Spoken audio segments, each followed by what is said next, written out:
মৰমৰ ছাত্ৰ ছাত্ৰীসকল মই এতিয়া তোমালোকৰ সেট নাম্বাৰ ডিৰ এনসাৰকে মই সোশ্যাল সায়েন্সৰ দি আছো তোমালোকৰ 45 পৰা কিমান নম্বৰ পাবা মোক কমেন্ট যোগে জনাবা আজিৰ পৰীক্ষাটো অলপ টাফ হৈছিল তোমালোকে হেতুলৈ চিন্তা নকৰিবা আগন্তুক যিবোৰ এক্সাম আছে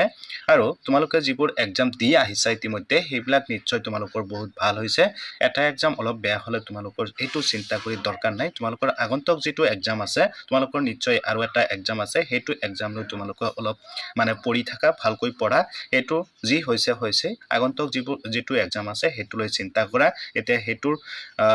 পঢ়াটো বহুত জৰুৰী তোমালোকৰ ইম্পৰ্টেন্ট এটা সাবজেক্ট আছে তোমালোকৰ ইলেক্টিভ সাবজেক্ট হেতু তোমালোকে ভালকৈ দিবৰ কাৰণে চেষ্টা কৰা এতিয়া মোৰ ক্লাছটো আৰম্ভ কৰাৰ আগতে মোৰ ষ্টাডি উইথ জেম চেনেলটো প্লিজ তোমালোকে অলপ সাবস্ক্ৰাইব কৰি দিবা কাৰণ আগন্তুক যিবোৰ এক্সাম আছে তোমালোকৰ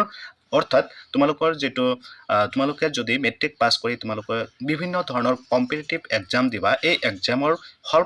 হেল্পফুল হোৱাকৈ তোমালোকৰ মোৰ মানে ভিডিও বিলাক মোৰ চাই থাকিবা তোমালোকক মই কম্পিটিটিভ এক্সামত পাস কৰাৰ কাৰণে মই যিবিলাক হেল্পফুল ভিডিও হ'ব সেইবিলাক মই আপলোড কৰিম আৰু তোমালোকে মোৰ ভিডিও বিলাক চাই থাকিবা আজিৰ ভিডিওটো আৰম্ভ কৰিছো যেটো তোমালোকৰ ডিট সেটৰ এনসাৰকে মই সোশ্যাল সায়েন্সৰ এতিয়া দিম এক নম্বৰ কোৱেশ্চনটোৰ শুদ্ধ এনসাৰটো হ'ব তোমালোকে সেটটো আগত মিলাই লবা তা মই যেহেতু তোমালোকৰ কোৱেশ্চন বিলাক মই দিয়া নাই ডাইৰেক্ট মই এনসাৰটো দি আছো তোমালোকৰ এক নম্বৰ কোৱেশ্চনৰ শুদ্ধ এনসাৰটো হ'ব অপচন নম্বৰ সি এটো ডি সেটৰ এনসাৰ হ'ব আৰু দুই নম্বৰ কোৱেশ্চনৰ শুদ্ধ এনসাৰ হ'ব অপচন নম্বৰ ডি তাৰ পিছত 3 নম্বৰ কোৱেশ্চনৰ শুদ্ধ এনসাৰ হ'ব অপচন নম্বৰ বি 4 নম্বৰ কোৱেশ্চনৰ শুদ্ধ এনসাৰ হ'ব অপচন নম্বৰ এ 5 নম্বৰ কোৱেশ্চনৰ শুদ্ধ এনসাৰ হ'ব অপচন নম্বৰ এ 6 নম্বৰ কোৱেশ্চনৰ শুদ্ধ এনসাৰ হ'ব অপচন নম্বৰ ডি 7 নম্বৰ কোৱেশ্চনৰ শুদ্ধ এনসাৰ হ'ব অপচন নম্বৰ বি তাৰ পিছত চবা 8 নম্বৰ কোৱেশ্চনৰ ইয়াৰ শুদ্ধ এনসাৰটো কি হ'ব 8 নম্বৰ কোৱেশ্চনৰ শুদ্ধ এনসাৰটো হ'ব অপচন নম্বৰ এ তাৰ পিছত 9 নম্বৰ কোৱেশ্চনৰ শুদ্ধ এনসাৰ হ'ব অপচন নম্বৰ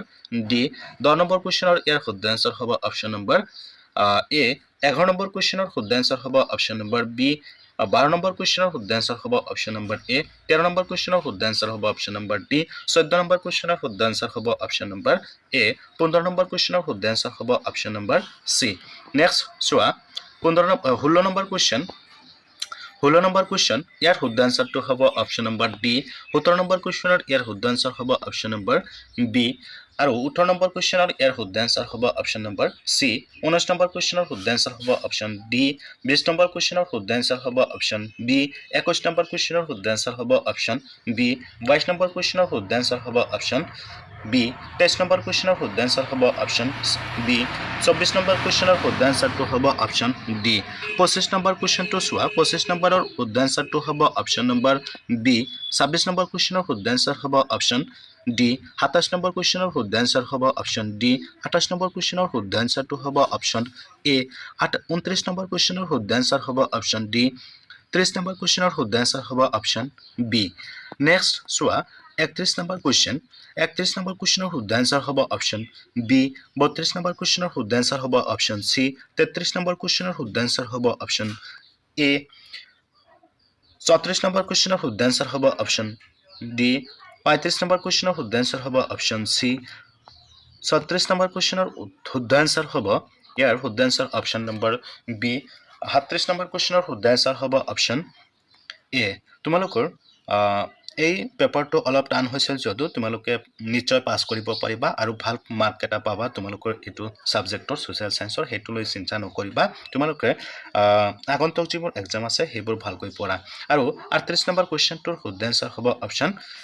বি 39 নম্বৰ কোৱেশ্চনৰ শুদ্ধ এনসাৰ হ'ব অপচন বি 40 নম্বৰ কোৱেশ্চনৰ শুদ্ধ এনসাৰ হ'ব অপচন ডি 41 নম্বৰ কোৱেশ্চনৰ শুদ্ধ এনসাৰ হ'ব অপচন এ 42 নম্বৰ কোৱেশ্চনৰ শুদ্ধ এনসাৰ হ'ব অপচন এ 43 নম্বৰ কোৱেশ্চনৰ শুদ্ধ এনসাৰ হ'ব অপচন সি 44 নম্বৰ কোৱেশ্চনৰ শুদ্ধ এনসাৰ হ'ব অপচন ডি 45 নম্বৰ কোৱেশ্চনৰ শুদ্ধ এনসাৰ হ'ব অপচন বি তোমালোকে আগন্তুক যিবোৰ এক্সাম আছে সেইবোৰ অতি সোনকালে এমসিকিউ যিবিলাক আছে সেইবিলাক তোমালোকে যদি চাব বিচাৰা তোমালোকে এনসাৰকে যদি চাব বিচাৰা অতি সোনকালে চাব বিচাৰিলে মোৰ ষ্টাডি উইথ জেম চেনেলটো অনুগ্ৰহ কৰি প্লিজ অনুগ্ৰহ কৰি মোৰ ষ্টাডি উইথ জেম চেনেলটো সাবস্ক্ৰাইব কৰি দিবা আৰু বেল আইকনটো বজাই দিবা আৰু তোমালোকৰ ফ্ৰেণ্ডৰ সৈতে মোৰ ভিডিওবিলাক শেয়াৰ কৰিবলৈ নাপাহৰিবা আজি তোমালোকৰ সৈতে ইমানেই আলোচনা কৰি তোমালোকে আশা কৰো সকলোৱে ভালে আছা ভালে থাকিবা কুশলে থাকিবা এইখিনি কৈ মোৰ আজি ক্লাছটো সামৰণি মাৰিছো ধন্যবাদ